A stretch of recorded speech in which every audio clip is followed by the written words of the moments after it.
OBC समाज का बड़ा वर्ग और एक मेजॉरिटी वर्ग वो भारतीय जनता पार्टी की तरफ रुझान रखता है। और क्या अब इस योजना के आने के बाद उसमें कोई इजाफा हो सकता है, यह हमारा प्रश्न है। हर्षवर्धन त्रिपाठी जी।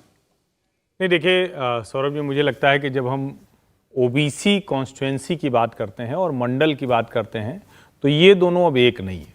सबसे पहले तो मैं इससे ऐतराज करता हूं, मंडल जैसी चीज अब है नहीं। मंडल गुजरे जमाने की बात हो गई।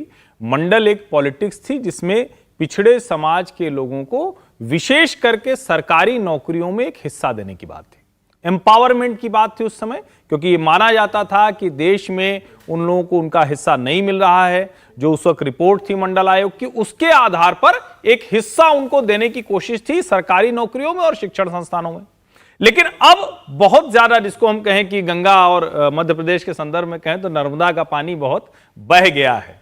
अब परिस्थितियां भी बदल गई हैं।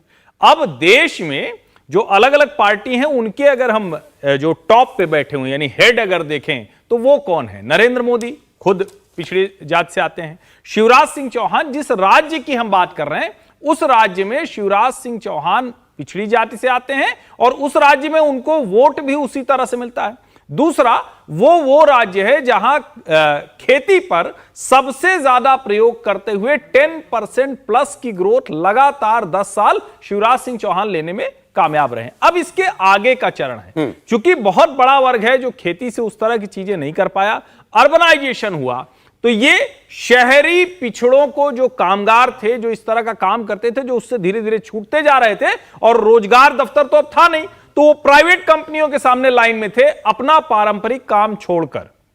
उनको मोदी सरकार फिर से उस ब्रैकेट में ला रही है और सम्मान के साथ ला रही है, यानी डिग्निटी दे रही है, इकोनॉमिक एम्पावरमेंट दे रही है और उनका जो कनेक्ट है वो लीडर के साथ है। तो ये, इसको मैं कहूंगा कि मंडल ना कहिए, ये कहिए कि ये मोदी पॉलिटिक्स का नया एम्पावरमेंट। आप मंडल को कहने का तरीका समझिए। इंडिया टीवी हर वक्त हर जगह डाउनलोड करने के लिए सर्च करें India TV news Google play store या ऐप स्टोर पर।